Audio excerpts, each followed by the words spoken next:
Shift your mind, the rest is gon' follow. When your heart is full, no need to borrow. Love yourself, that's where it starts. Gotta build it strong, protect your heart. Hello, welcome to the Brik Talks podcast. I am your host, the Brik Chik, and today I have a very special guest. His name is Jerry Capers. He's a playwright, he's a director, he's a producer, and most recently he is going to be doing, what do you call somebody who does who creates a movie? Filmmaker. A filmmaker. Hey, that was easy. And he's also wearing the hat of a filmmaker. Jerry and I go all the way back to was it first or second grade? Was it second grade? And actually we did he did his first, I was the star of his first production. If that's what you want to know, I thought I was the star. I was the star. I was Dorothy. I was the scarecrow. Okay, who was the star in The Wizard of Oz? Dorothy. I was Dorothy. He was the scarecrow. I'm just going to say that, and I'll let you all decide. Actually, could you put in a comment if you think it was Dorothy or if you think it was the scarecrow? Okay, thank you. No, it was actually a rendition of The Wizard of Oz. It was called The Wizard of Us, and we created our own. We were in 7th or 8th grade. Seventh grade. And we just decided that we wanted to write a story that as if that was us. And I think deep down inside, that was the ancestors saying, hey, they stealing all our stuff.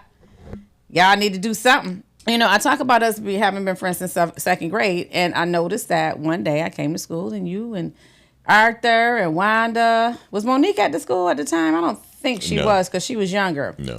Y'all was just gone. My lunch buddies, we used to walk to lunch together. Remember Casey's that was on Charlie? I do. We go get us a burger or some soup or a chili or whatever, our little coins. We pay $2 and get us some lunch, and if we ain't have enough, we'll put all our money together and get us a roll with some butter.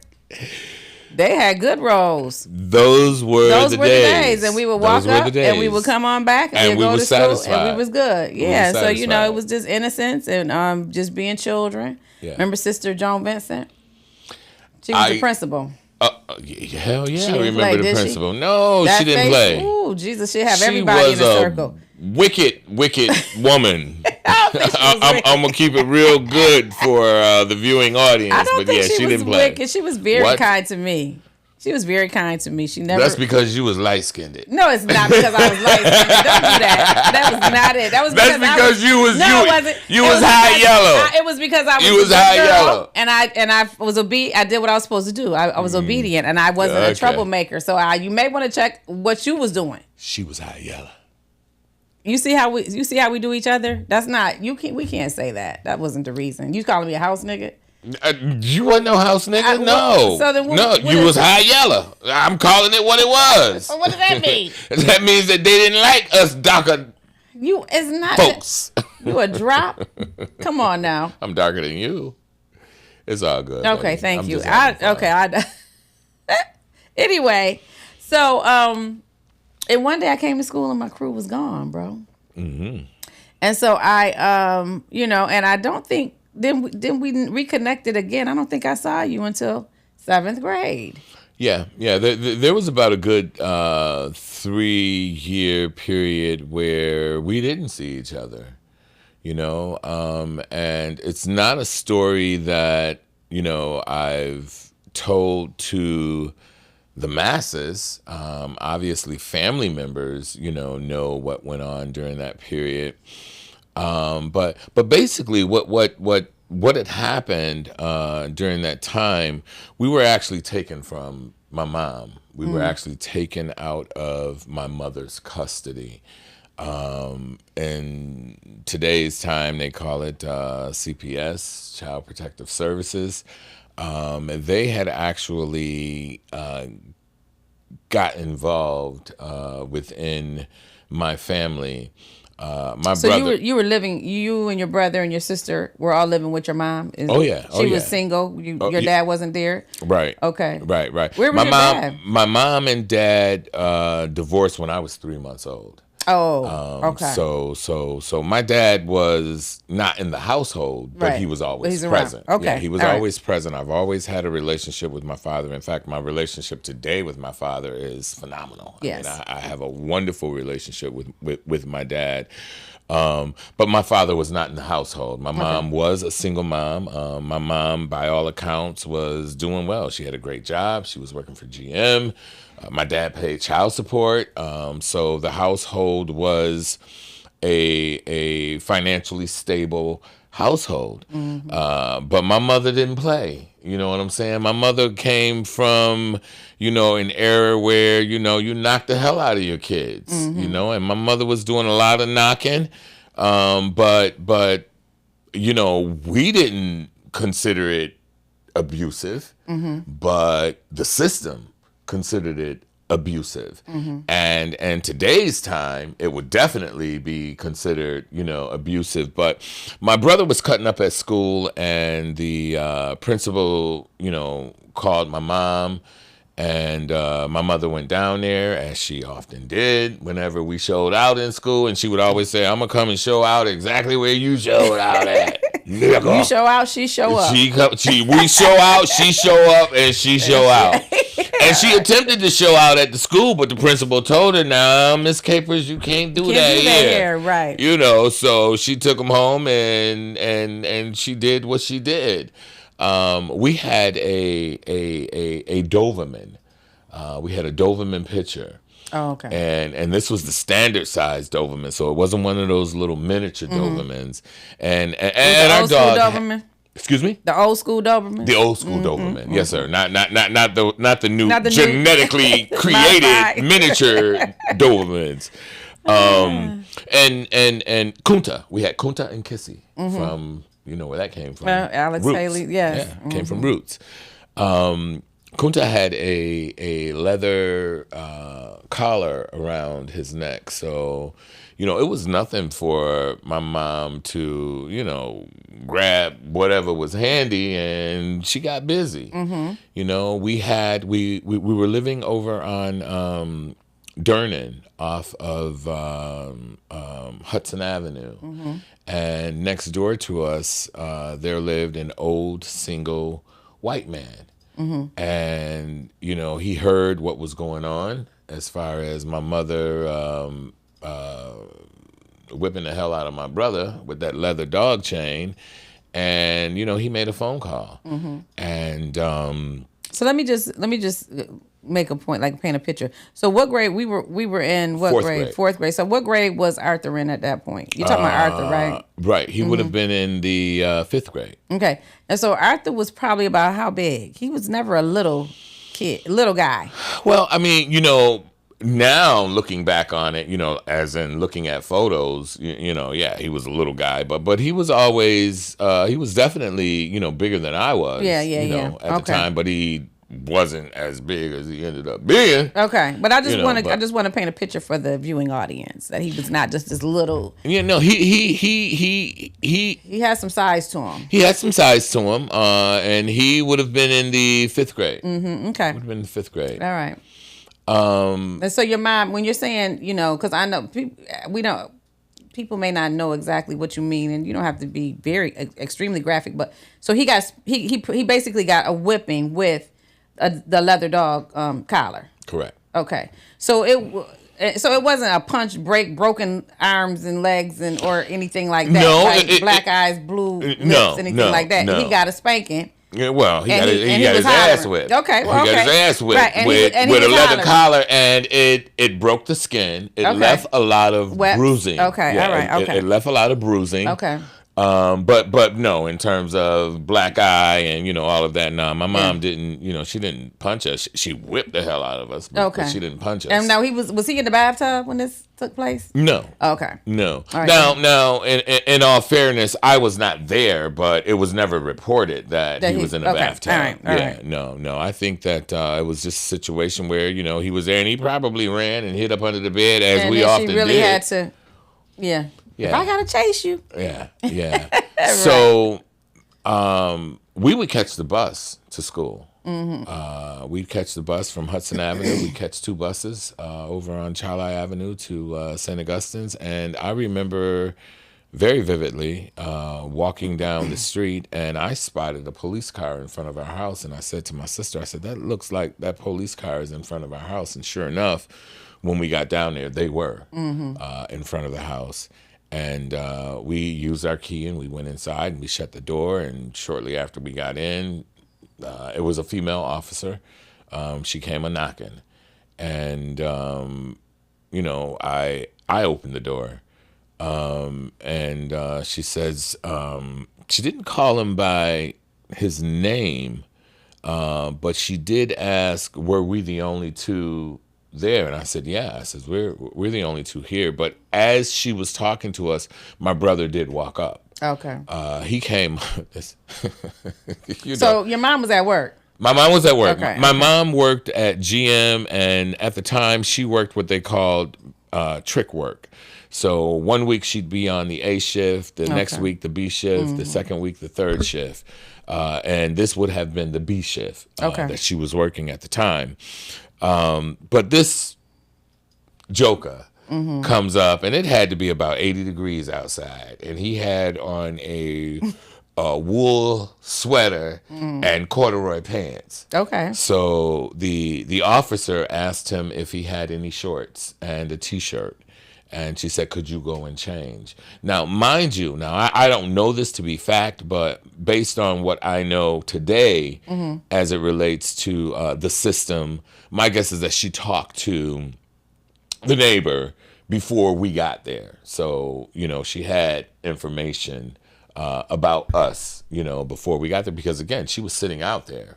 So he called the next day? No, the same day. This was the same day the incident transpired. Okay, he got spanked and then he went to school. No, he didn't. He got taken from. He was at school.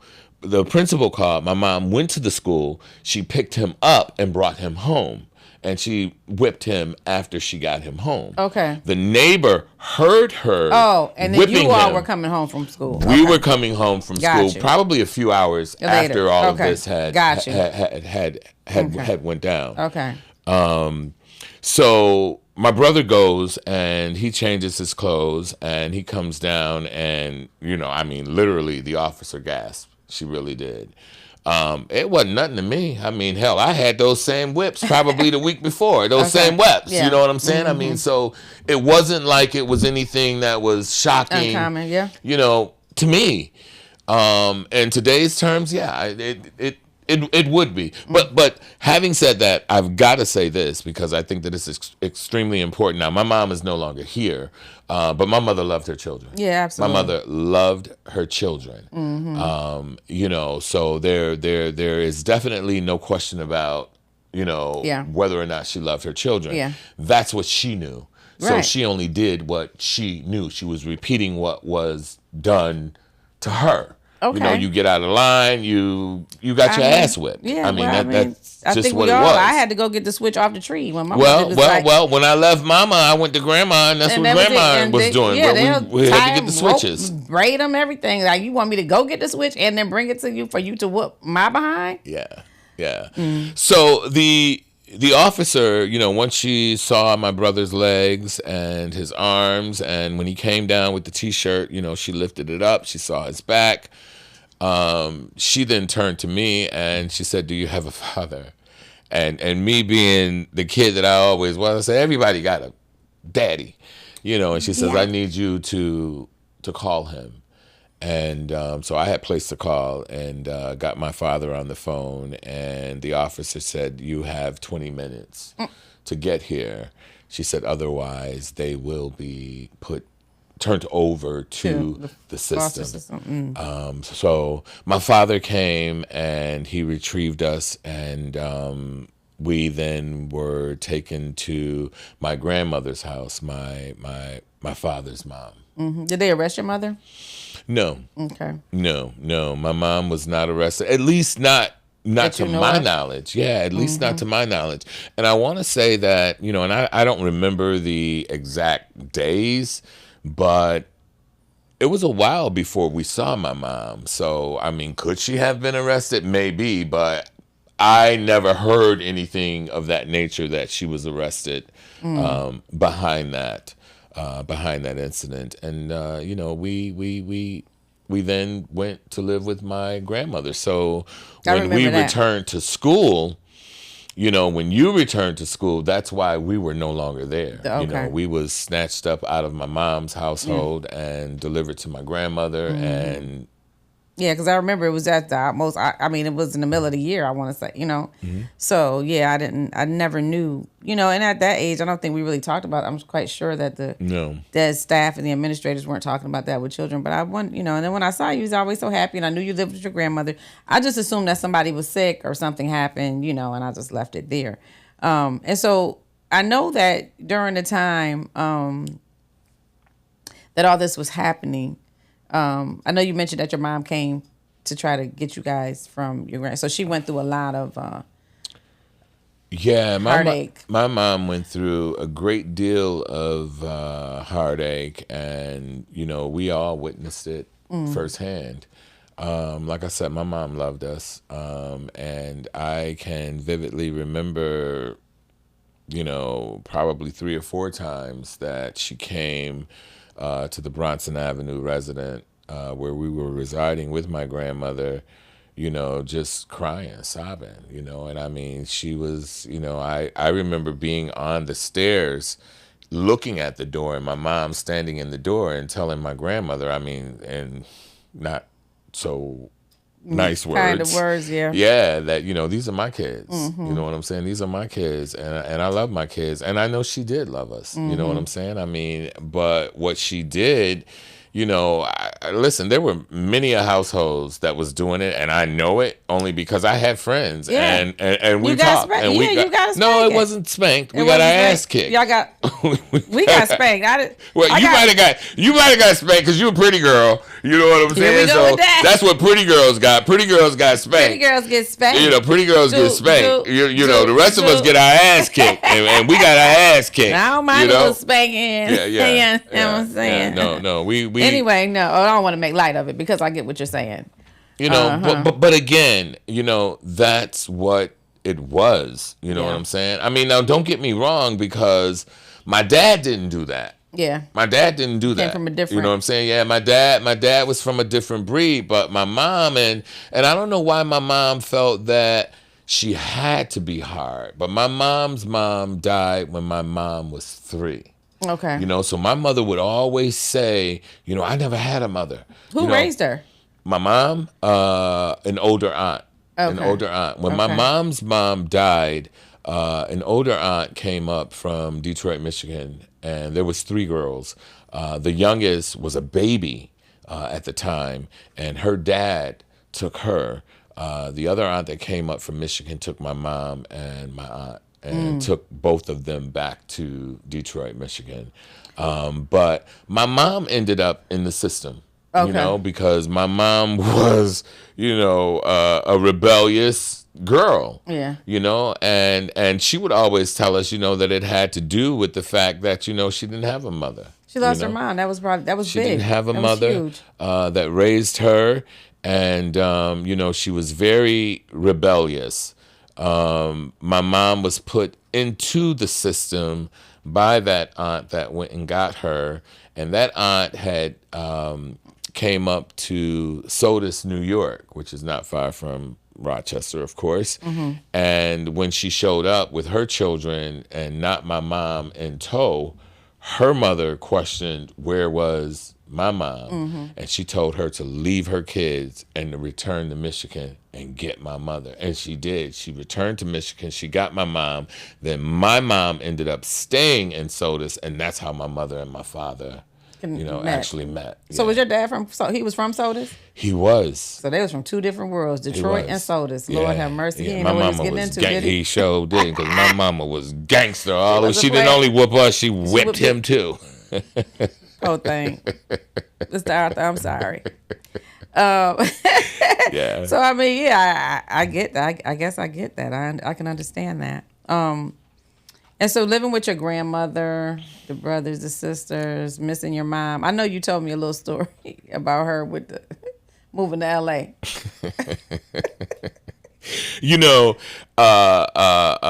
The lights, camera, and action was not only my dream, but, it was my mother's dream, too.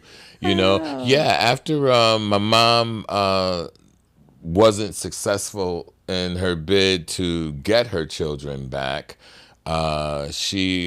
I call it ran away. You know, she ran to Hollywood, and she hooked up with this cat from Hawaii 5-0, which was a television series back then. It still comes on some some channels. I think I seen it on You the mean streaming. the reruns? No, they have a whole new cast. Oh, really? Yeah. Wow. Okay. Yeah. So I can remember my brother, my sister, and I. You know, we would sit in front of the TV trying to figure out who it was that my mama was dating. Okay. You know, from the television show. Okay. You know, but yeah, we we went to live with my grandmother, and you know, I've always been. I don't want to say a troublemaker. I've always been the kid that would ask the question why, and oftentimes when an adult back then said something and they put a period behind it, you don't come behind them with a question mark asking why. Right. But I always would. You know what I'm one. saying? If I was told, you know, shut your mouth, then I say, well, why? You know, and of course the adult is gonna get mad because I'm questioning that. But no, I want to know why you want me to shut up. And it wasn't being smart assy. You know what I'm saying? It's just why? Well, you can't go outside. Well why? You know, because I said so. You know what I'm saying? It's like, okay, well, why you say that I can't go outside? You know, so but to the adult, I was always being mouthy. So when we got to my grandmother's house, you know, I ran into a lot of problems, you know, at my grandmother's house. And see, the arts was an escape for me. And a lot of people don't realize that, because at home, you know, I was invisible. I wasn't seen. You know, there was 4 other kids in the house. You know, and everybody was vying for grandma's attention, and I just wasn't that kid that got it. You know what I'm saying? So I felt very small. I felt very invisible. It was when I went to school, and actually after I had transferred over to number 4 school, that people started to see me, because they started to see my art. They started to see my talent, and they started to really like, oh my God, you know, he's really good, or, you know, we want him in this, we want him in that. And I wanted my grandmother, you know, I needed my grandmother to see that, because at home, again, I was invisible, but in school I was somebody. So was this like the school plays and things like that, or were you doing like artwork, this was painting, this was actually performing arts. Okay. You know, over at number 4 school, James Perkins' Black Seeds was the hottest thing going in the city. Black Seeds, yeah. And you know, to have Mr. Perkins knock on your door and say, I want him and I need him, you know, to they be were a after dance school. group, right? They were dance and drama. They were dance and drama. Yeah, dance and drama. And I did them both. You know, I did the monologues. I did the choreography, you know, that Perkins did, you know, the dance routines. But not only Perkins, you know, there was the music teacher. There was constantly something going on. You had James Perkins, you know, who was doing Black Seeds performances. You had the music teacher that was doing, you know, her shows. And then you had the kindergarten teacher, Pat Dodge, and my 6th grade teacher, Rose Fawcett, that were doing production. So, I mean, there literally was something going on every month. There was some type of performance, and I was lucky enough to be in just about all of them. Well, that's you good. know, so I was seen, you know, and I thought that it was important that my grandmother, you know, knew that I was seen, because again, at home I was invisible. You know, I was a kid that stayed in trouble. I was a kid that stayed in the kitchen. Now I learned a lot by being in the kitchen, because I learned how to cook. You know, today when they want grandma biscuits, they calling me, and what did grandma put in, and how did grandma do her biscuits, and what about grandma's pineapple cake? You know, and I can give all that to them, because my ass was usually in trouble, and I had to sit in the kitchen, which I hated. You know what I'm saying? But I was there and I was watching. Yeah. And I was learning. Yeah. You know? Yeah, that's important, I think. And I can relate to that, because, you know, I had a sister with Down syndrome.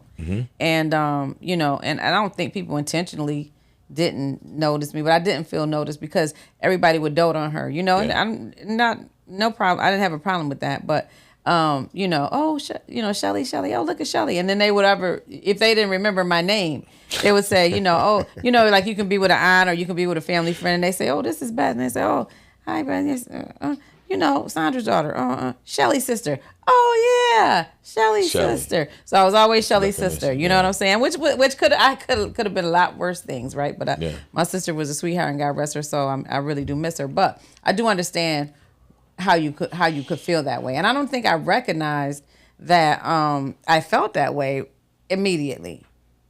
I think that, and I wrote this in my book, I think it had something to do with the fact that I had so much to say because I've always been a talker. Mm-hmm. But, you know, that gets shut down as a kid, like you said. Well, be quiet. Yeah. Go somewhere and sit down and shut your mouth. Why are you talking? But it was just a natural propensity for me to talk. You know what I'm saying? And that's why I was looking at a gentleman who was talking about, you know, how he became a podcaster. And he said, I used to always love to talk. And when this opportunity came up, I said, what's better for me than to be in front of the camera and to talk? So I said, I think, you know, and so I said, that makes a lot of sense. And I think that was what drew me to that as much. But I did, and so it used to come a time when I would get a chance to talk or somebody would engage me, I would try to get everything out all at one time. So, you know, I was just, right? And I had to learn how to kind of back up off of that. And then a lot of times I wasn't saying, you know, some of the things I was saying was probably inappropriate, you know, for a kid to be talking about. But I grew up in a house with a grown woman, and I was everything for her. You know, being a single parent, you know, I was her friend, I was her daughter, I was her confidant, you know, so I was her, you know, I was the person that she would talk to if she had a problem and she didn't know what to do, or if she was sad, or if she was happy, you know. So I got a little bit of everything. So it was kind of hard for me to figure out my place because I was wearing so many hats, you know, and then I was good at putting things together. So when she would get stuff and order stuff in the mail or something like that, she would always say, Beth, put this together for me. And I said, okay. She said, oh, you're so good at that. So I used to be looking forward to that. You know what I'm saying? So, you know. Trying to find your place. My place. Not really understand. Am I a daughter? Am I your friend? Am I your sister? Am I your girlfriend? You know, what are we doing here? Yeah. And we wore, you know, many hats as well. You know, I very vividly, my mom, before we, you know, was separated from my mom only had one relationship where the individual lived with us. Mm-hmm. But that relationship, it had its moments of love. It had its moments of volatility. I can very vividly remember, you know, at least 4 occasions where it was just downright abusive. Mm-hmm. Now, you know, her friend at the time, his name was Leroy. Leroy was good to us. Mm-hmm. There was none of this craziness that you hear about, you know, in relationships where, you know, oh, he touched my sisters or he touched us. You know, there was none of that. In fact, he was very good to us. Mm-hmm. You know, my mom working, you know, trick shifts, you know, when she wasn't there, when he wasn't working, he would be there. Right. You know, and it was always good and it was always love, but we whipped his ass. Why? Acting like your mama. Listen, because when he go after mama, probably for some shit that she had did, you know, that she had did, but that was mama. You know what I'm saying? Something that she rightfully did, you know, that was fucked up. I'm just saying. Yeah, you know, I've been in that situation too with my mother. Because again, for the most part, he was a great guy. He really and truly was. So you would have to ask yourself, well, why is Leroy reacting the way that he is, you know, because for the most part, he did love my mother. And we saw that. We saw love. It wasn't just where he was just this nasty man that was just abusive to my mom. Right. That was not the case. Okay. But at the same time, that was my mama. Exactly. You know what I'm saying? So when you're not gonna put hands shit on my went raw, we went raw. Right. And my mother, for whatever reason, and, you know, we were very young. I think I was, I couldn't have been any more than 10, at the time that we were removed, but I can remember, as far back probably about 7 or 8, where, she would have incidents with Leroy. And at the time we were living over in what they call Gateway. Okay. Which they have now torn down. No, they have not. Well, they've rebuilt it. Yeah, they tore down the old Gateway. There's some different now they just put some siding on that thing. No. Gateway was torn down. The whole thing was torn down. But we were living over there, and whenever my mom and Leroy would be going at it, usually he would get her in the room. And she had a lock on her door, so we couldn't get in there. But we all be out there, and I mean, we were just store steps, to one another, and we out there banging on the door, and we crying, because we hear her in there screaming, and we don't know what he's doing to her, right? But this one particular night. Now, you sure they was fighting? Y'all might have been interrupted. They were fighting. Okay. Because only you. Only had her in a chokehold. No. It was a chokehold, but it wasn't that kind of chokehold. Okay. No, they y'all were was fighting. Disturbing her groove now. They were into what they into. They were definitely having fighting. A fight. Okay. Yeah. So you had to feel really defeated. I felt that. I was there too before. Well, this one particular night. And again, for whatever reason, whenever she wasn't behind that locked door, she would always try to get to the room that my brother and I were in. And again, we were young. We could not protect her from this fully grown man that she was in a relationship and obviously battling with. Yeah. But she would always, and it could have been too because maybe our room was the closest, and it was. Our room was right next to their room. But we would be like synchronized swimmers, when she hit that door, we was up, and my bed was on the top, his bed was on the bottom, but it was like we knew and we were ready. You know what I'm saying? So we jumped down this one particular night. My mom get in there. Now she had done flung herself up against the door, but Leroy's pushing, trying to get in there. So me and my brother, we both get up on the door, and we just about had it shut, but Leroy put his foot inside, so we couldn't get the door shut because his foot was in there, but we was on it. You know what I'm saying? We wasn't gonna move, and we was giving it everything our little bodies had because we wasn't finna let him get in there and get at our mama, the same mama that just whipped my ass the night before. Which you know what I'm saying? Anyway. And she probably did, because I was that kid. Why? I was that kid. I bet you wasn't asking why then, huh? Listen. When I started asking the why question, I was out of my mama's house. We had them been taken because I knew not to ask her the why, okay? Because she would show me the why. But now over in Gateway, even way back then, and when we moved in Gateway, we were one of the first families to move over there, so it was a nice project. It wasn't what it was at the time that they tore it down, because at that point it had been up for 30, 40 years. Nice. Right on the river. But honey, it had problems back then because the goddamn hot water wasn't working. Oh. So we would my mom would boil water. She would boil water to add to her bath. And so we're on this door. My mom's on it, I'm on it, and my brother's on. My brother was low, and I was as high as my little body was. And my mom was, on it as well. So the three of us are on this door, and we're holding it, and Leroy, trying to get his hand through there, to pull whatever he can, Well, my sister, I had two sisters, Wanda and Monique. Monique was the baby. Wanda, and again, all of us, we just knew. Whenever they started fighting, we going to protect our mama no matter what. So Wanda went down and got that water that was boiling. And Leroy didn't have on a shirt, but Wanda came up, and all of a sudden we just heard screaming. And when we heard screaming, the door shut because his foot came out of the door. It did. Because she had, and he was burnt. I bet he was. Bad. And that's not, and I'm not advocating, but I'm just telling you what happened. Well, what else was she going to do? Yeah, she threw that water, on Leroy, and my mother, being my mother, she then moved my brother and I out of the way, and because we didn't know, none of us knew all we know is he screamed and the door closed because his foot came out. Right. But Wanda was standing there holding that damn pot like Celie from The Color Purple. She did not look like Celie. She was standing there holding. Listen, we was a force. You know what I'm saying? We was a don't mess with my mama. Yeah, that's what you had to do. Don't mess with my mama.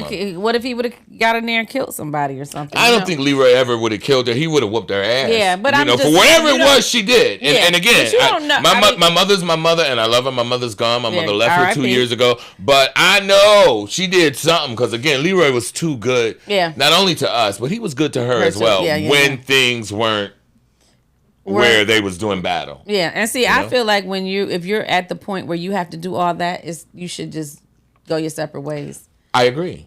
Don't live in that. If a woman or a man is not treating you the way that you feel like they should treat you, and it constitutes for you to have to get in and get physically aggressive with them, I think that you guys should just call it a truce.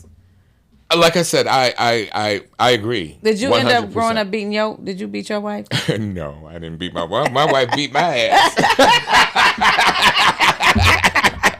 Hey, I ain't had no punk. No, I ain't had no punk. My wife was no joke, and she still ain't no joke. Okay, we're no longer married. Right. We're good friends, to this day. But no. But I will say this though, Beth, and I'm gonna keep it honest with you. I'm gonna keep it 100 with you. I think that we all, especially in our youth. And I could say this very honestly because I have a granddaughter who just this summer, she's 19, who just this summer, was going through a situation with her boyfriend. She was over there and, she called him. I think that, and I say that to say this, I think that when you're young, you're very volatile. You strike out.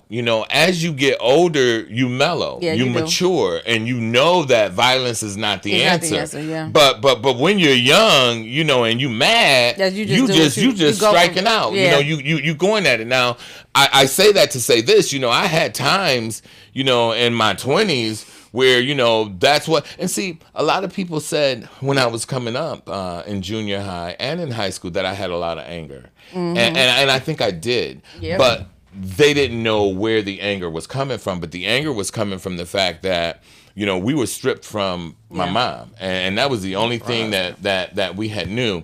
And see, the other thing that I must mention, because I remember my brother and I, having an argument about it. And I remember telling him, it's all your fault that we living like this. Because living like this meant that we were no longer living like we were living when we were living with my mom. Again, my mom had what was considered a great job at the time, working for GM, making good money, working all the overtime that she wanted. My dad was paying child support. We were living good. We had a beautiful home. She had a car. We had clothes that we didn't wear because we went to Catholic school, so we didn't wear our clothes. We wore our uniform. So whenever we was out, people would compliment, they look so good, blah, blah, blah, blah, blah. We went from that, to living with my grandmother. And my grandmother loved us. My grandmother loved us dearly, but my grandmother was on a whole different level. I mean, we was living nice. We was living large, and we went to Granny's house, and there was roaches running up the wall, and we was traumatized because we didn't know what we didn't see roaches. And I was like, like, what's that? And Grandma just, smack it with her hand. And it's smushed on her fingers, and I'm like, just traumatized. This was the grandmother from Sodas? Well, my grandma, yeah. Okay. Yeah. So she went from Sodas to Jefferson Avenue. Bronson Avenue. She went from Sodas to Adams Street to Bronson Avenue. Okay. All right. And so she must have been used to maybe some roaches out there in Sodas. I can't say, but that's possible. But if not there, definitely, because she lived in the city probably for about 4 or 5 years before we came to live with her. Okay. And those roaches were there before you got there. Okay. So she was already used to the roaches. So clearly you got roaches in your house. And the mice. Oh, no. Yeah, baby. Listen, our whole world. And I remember saying to my brother, we were in the room. And again, I was always the white kid. I was always the kid that was the troubled kid. So I said, it's all your fault. And so he's looking at me eating a piece of cake, right? That grandma done gave him. Piece of pineapple cake. I smacked that shit out of his hand, too. So he looked at me, with the cake. I said, it's all your fault. So he's like, well, what you talking about? I said, why we living like this? Because it was really, it was a change. Yeah. It was a huge change. Yeah. And, just getting used to that. And then getting used to now being raised by my grandmother who really, and don't get me wrong, she loved all of us. There was 4 of us. There was my older brother, my older sister, and then I had a younger cousin that was also living there. So there was 4 of us. She had everybody kid. Well, no, she had her son and her youngest daughter because my older sister, my older brother, and I, we all have the same dad. So she had her son, and she only had one son. So my dad was like the favorite, and he had 5 sisters. So he was the only son. Okay. And whatever he wanted, she did. He got. Yeah, he got. Right.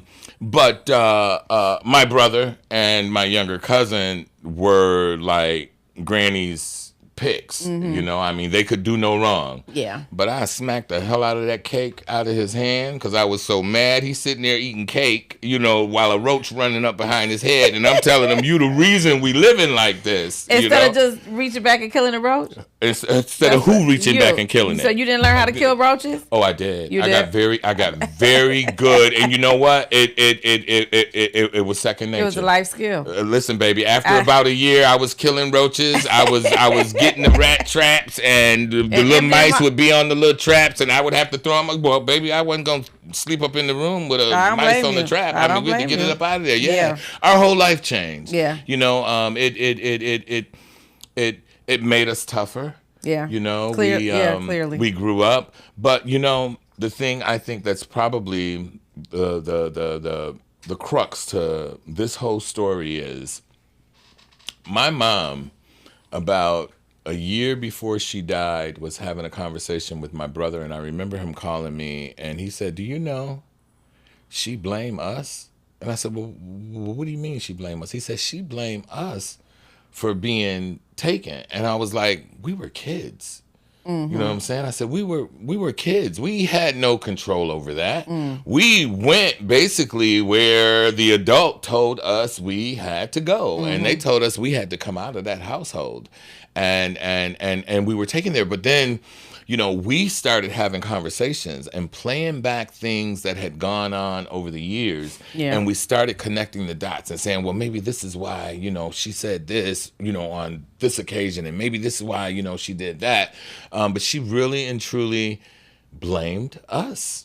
She thought that, in her mind, that, it was a choice of ours, and it never was, because the entire time she was in California and she would be saying she's coming to get us, we was telling all our friends, we're going to California. Yeah, we're going to California. My stepdaddy play on Hawaii. We're going to California, even had my shit packed, and grandma knew, we wasn't going nowhere. But seriously, I really and truly had a suitcase packed and would wait. And would wait, and that never happened, And how did that go? Like, how did you process that? I process it by removing myself from it.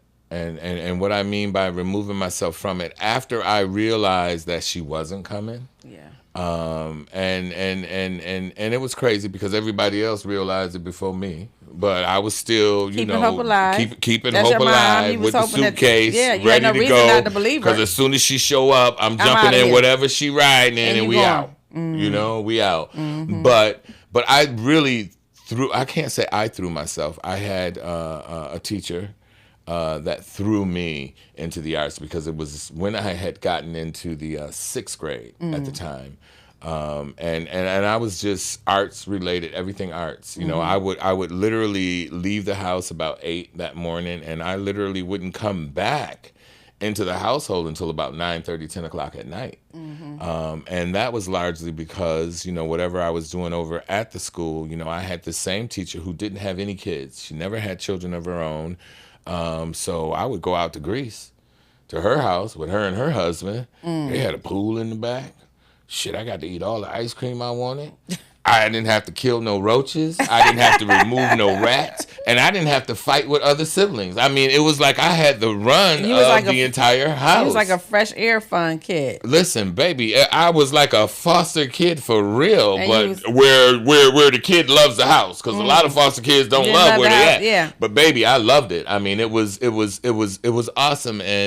And again, you know, she went above and beyond. You know, she paid for drama classes, she paid for dance classes, anything that she thought. And I wasn't. And at the time, you know, I liked James Perkins. I liked Mr. Perkins. You know, dances because you know it was to some black music. Yeah. It was Mahalia Jackson, but I grew to love it. You know what I'm saying? I mean, well, you know, it was spiritual back then to a kid. Yeah. Like, what the hell? I was choreographing the Michael Jackson for our dance parties at home. Right. You know, and then I went to school and was Mahalia Jackson. But I grew to love it because I saw that the audience reacted to it. You know what I'm saying? And I got a response from them, and it was like they were really like enjoying. They were really enjoying it. So center of attention.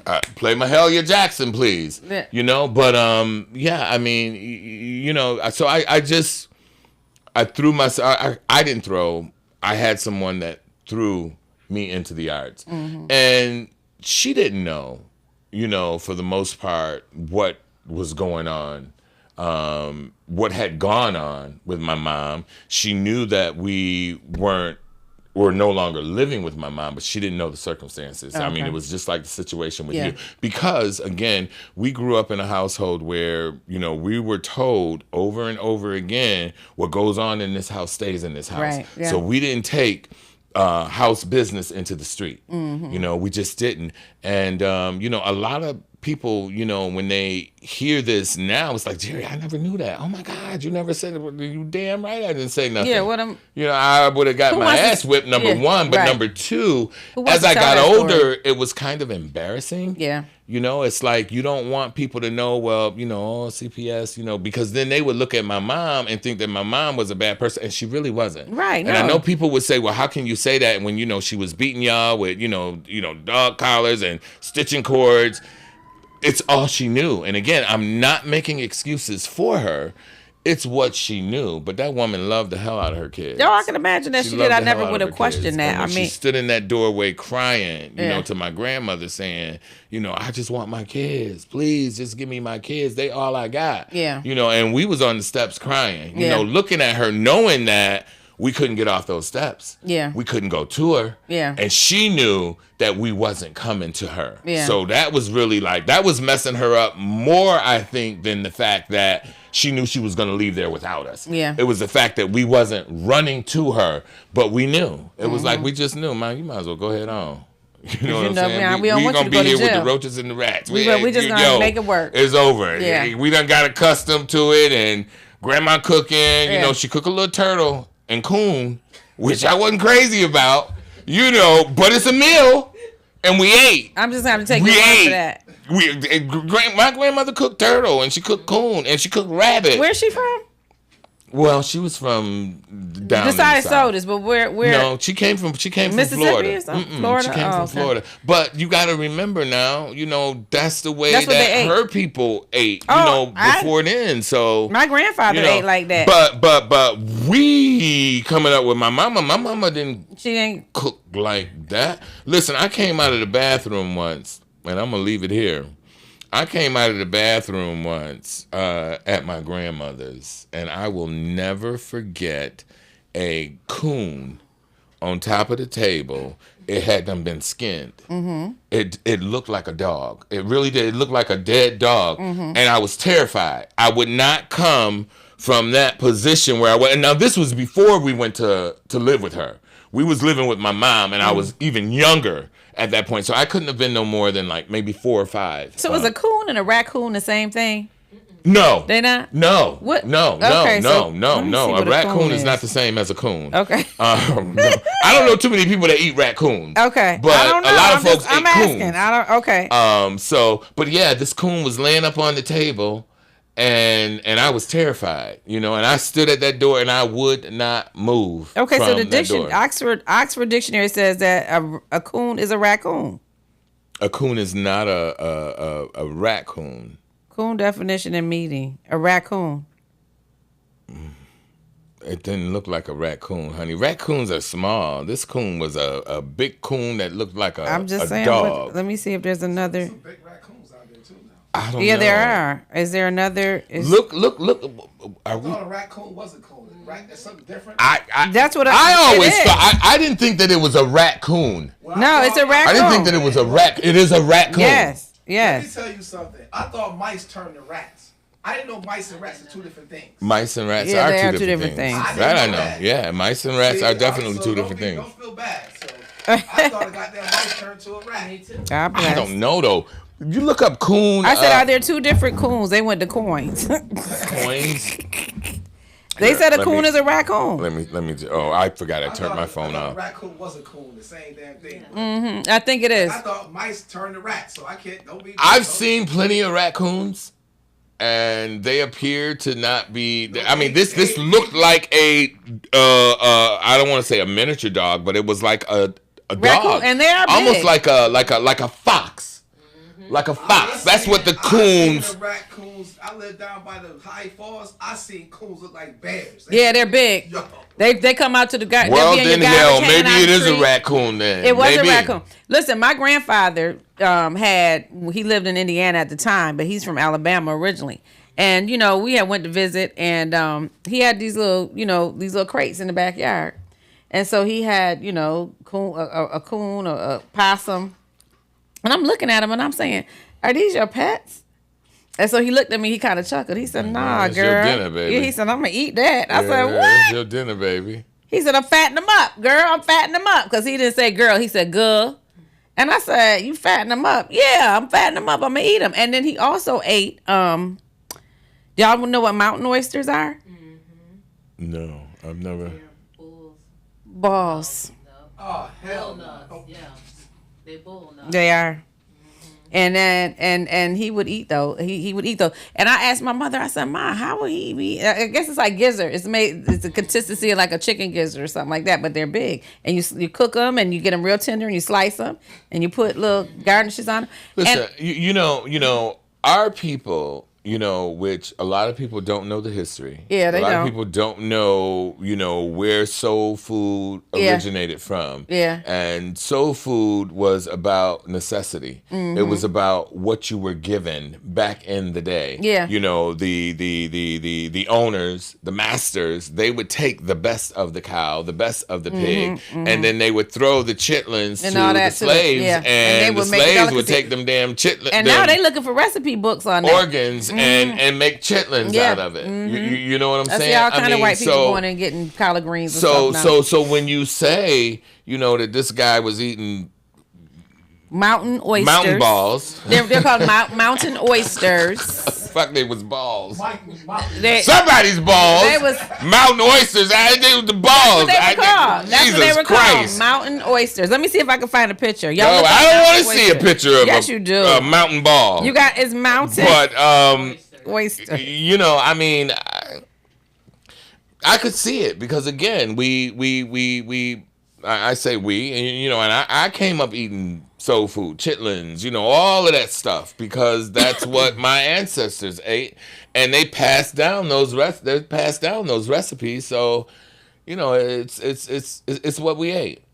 Yeah, and I think when my grandfather was growing up, they were very poor.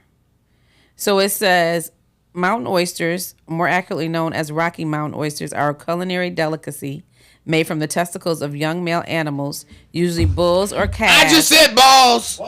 They balls. Usually bulls or You can calves. call it whatever the hell you want to. You can put a fancy delicatessen on it if you want to, but it's a ball. It's That- somebody's balls.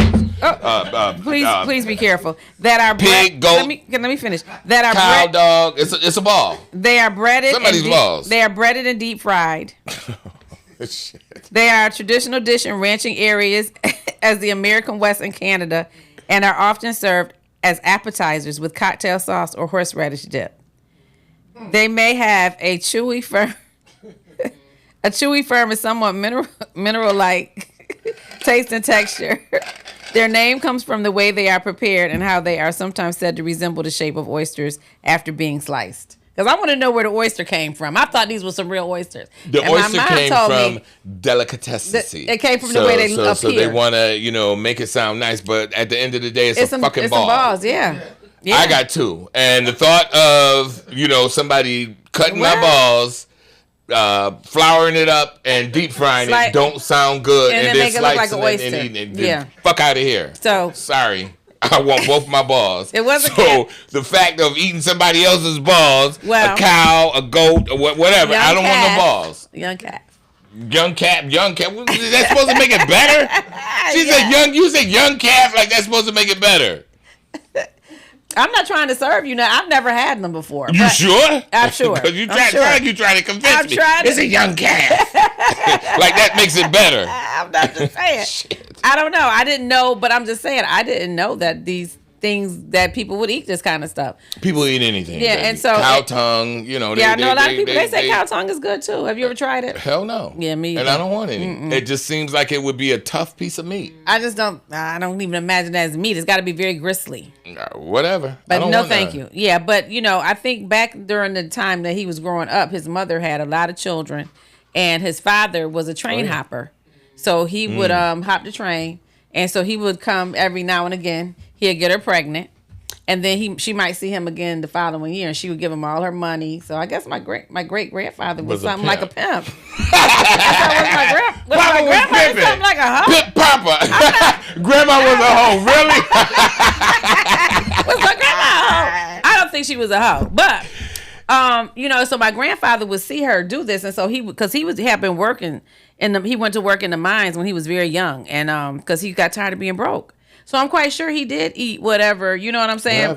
Whatever was available to eat. That's unfortunate. It was survival. Yeah, it was. It was survival. Mm-hmm. You know what I'm saying? I mean, and hey, it is what it is. It is what it is. And my mother said he was always big on making sure that they had a lot of food. And I remember when I would go to visit, and all of that. Well, he ate the possum and the coon. I didn't necessarily eat that, but he was still fatting him up. You sure? Yeah, because he wasn't around like that. Because as kids, we ate whatever they put on the plate and put in front of us. I did not. I said light skin. It's that light skin. That's what I'm talking about. That privilege, that light skin privilege. It's called light skin privilege. That light skin privilege. I like all of it, right? Chitlins, pig feet. But I didn't eat anything. If I didn't like it, or if I didn't like the Now, I don't eat it today. I do eat chitlins, but I do not eat pig feet. I don't eat any of that anymore. I used to eat pig ears. I remember sitting down in the middle of the floor.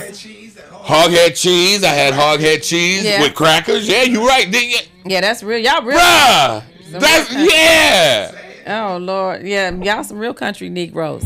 So I'm not saying that wasn't something that they ate, but I just didn't. If I liked something, I would eat it. If I didn't, I wouldn't. And my mother made chitlins and pig feet and stuff like that, so that wasn't nothing. But as I grew older, I just didn't have the same taste for it. I do. I will run up in there and cook a batch of chitlins and hog mogs in a heartbeat minute, and I love it. Yeah, I don't eat it. Them. I don't eat it, a lot, but, at least once or twice, during the year. In fact, I got a niece that's down in Virginia. She's like, Uncle Jerry, I'm coming up. Can you make me some chitlins? I said, yeah, baby, I got you. Yeah, because it's the cleaning. The cleaning is the part for me. Cleaning is, but it's gotten a lot easier because now I will say, they do come pre-cleaned in a bag. You still have to clean them, but they're not like those red buckets. Those red buckets was a bitch. Yeah. It took my family hours to clean them. Yes. Mm-hmm. Yes. I mean, literally, those red buckets was no joke. Yeah. But now the pre-clean, I don't know, it's some slavery name like Manny Mabel or Bertha Beulah, where's the maker of the chitlins, But you get those in the bag, and Wegmans do have them. Yeah. You get them, you throw them out, and like I said, they are not as bad. Yeah. And you put those on with some damn hog mongs and get you some hot sauce and some rice, and girl, you got some eating. Hog, pig, heaven. It was some going down. I had a friend an African gentleman, I forget what part of it. He's from Tigray, Tigray. And so when I visited him when I was in Vegas, and he says, "Oh, I want to take you to my family's restaurant." And so we went to the restaurant, and they served the food like it's on a platter, and they have all the different. But do you know they had collard greens, sweet potatoes. What else was on there that was very familiar to me? I think they definitely had some familiar to you if it was soul food. But what I'm saying is, this was my first time connecting it with someone from Africa. Gotcha. So I could tell that this was something that came across, and I said, I wonder if I was going to say, it's that light skin bullshit. She's talking about something I can connect to. You better connect to all that soul food, light skin I'm princess. saying that was the first time. Are you color struck? I never knew you could be color struck. No. Do you have a problem with my light skinnedness? Yeah. Why? Because of what? Because it was an issue back in the day. It was never an issue. The light-skinned kids always got the good shit. Oh, wow. See, that's part of the problem with us now, that we so busy fighting with ourselves that you've been worried about something. I don't have no control over how I came to this place. But the black woman created it all. She brought it all into existence. Girl. Because this one right here. I don't know what I'm going to do with them. Lord have mercy. Love me. But I do love you, and I appreciate you. Just and I'm thankful that you came out here and talked about, because I know that had to be, you know what I'm saying? Who wants to say those type of things? But I mean, I've had to I never liked spanking my kids, and I never got to the point of that. But I can also see where your mom, my heart goes out to her, because her mom died when she didn't even have a relationship or know her mother. And then she went through all that turmoil when she was growing up. Mm-hmm. And then probably when she had her kids, she probably was like Mama Bear, like, I'm going to always just take the best care of my kids and be good to my kids that I can, because of that space that she had missing from not knowing her mother. And then for you all to be taken from her like that, I can only imagine what she felt. Yeah. You understand what I'm saying? And the thing is, it wasn't about her feelings as it related to everybody else outside of her. And that was the real issue. What do you mean? I mean, nobody else cared about how she felt. Oh. You know what I'm saying? Mm-hmm. But she was devastated. Yeah, I can that imagine. Her world, her children, because she worked hard, you know what I'm saying, to provide for us, I'm sure. to take care of us. We'd hop on a plane, man, and kids wasn't hopping on planes. No planes back then. Right. You know what I'm saying? We'd hop on a plane and she'd take us over to Michigan. Yeah. To my be used to take us to New York City a lot. Come on, you know what I'm saying?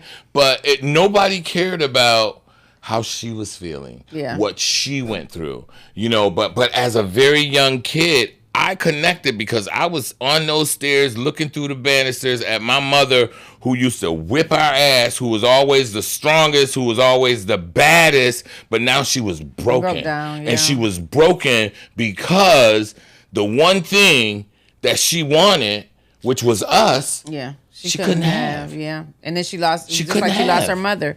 Right. She couldn't have, and she stood in that doorway pouring her heart out to my grandmother. That was one occasion. I remember another occasion. We were walking down Jefferson Avenue. My grandmother was on her way to, she's a Bible Way, which was on Main Street at the time, Bible Way Healing Temple. Mm-hmm. And I was walking with my grandmother. And my mother, we had gotten down to, now we walked from Bronson Avenue, we were walking to Main Street, but we got to Troop Street. And out of nowhere, I don't know what the fuck, my mother was like Matrix and shit. She just popped up. She was just there. I don't know where the hell I didn't see her pop up, but she was there. And again, it was the same thing. You think, and she was actually going at my grandmother. You know what I'm saying? This particular, and I didn't like that because at this point, Grandma had taken on a new role in my life. Mm-hmm. When I first got there, I thought it was all about my brother. She favored my brother. She favored my cousin.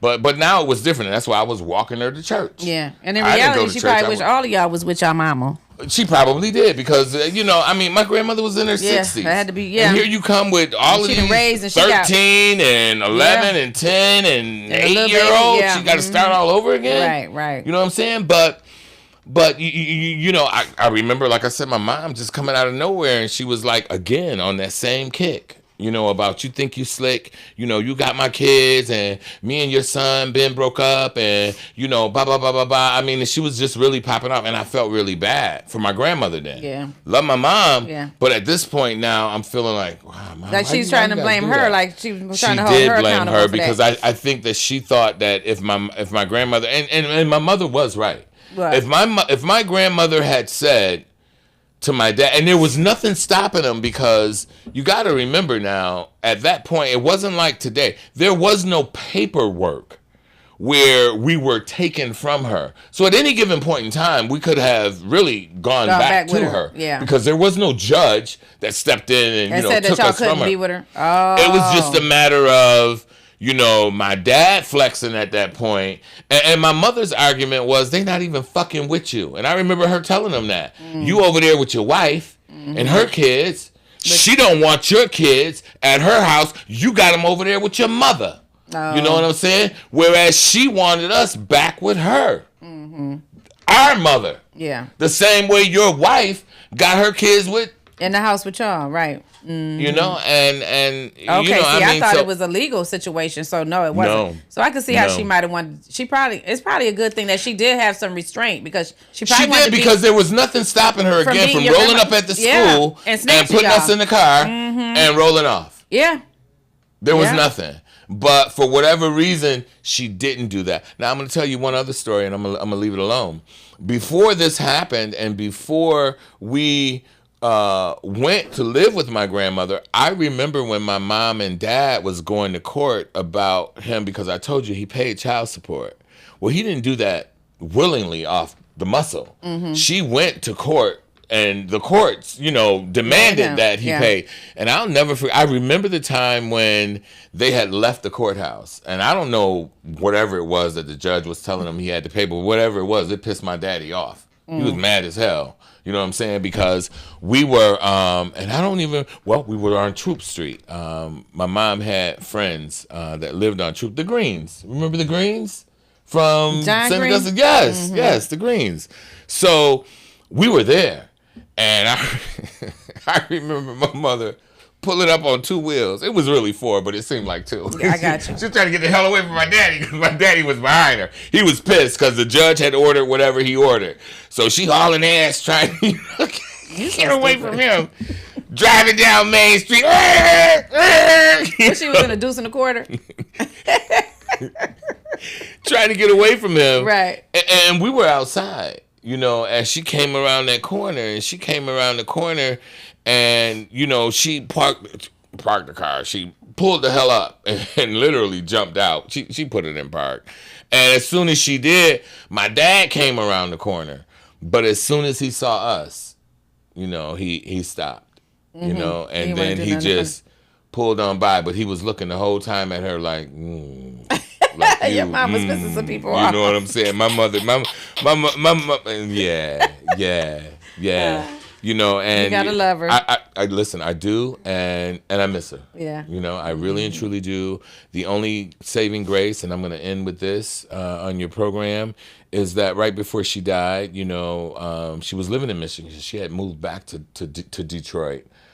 She moved back in 2018 after my sister died. She just said that she couldn't, be here. The memories, and I got it, whatever. But once she had got sick, in 2023, she had open heart surgery, and I went over there. Me and my wife, we went over there for the surgery, and then she had to do the rehab. We came back here while she did the rehab. The day she got out of rehab, I went over and I picked her up, and we brought her back here. So she had heart failure. She did. She did. But I'm glad that I got the chance to spend those months with her, taking care of her. You know what I'm saying? It was probably really more fulfilling than anything that I've done in my life.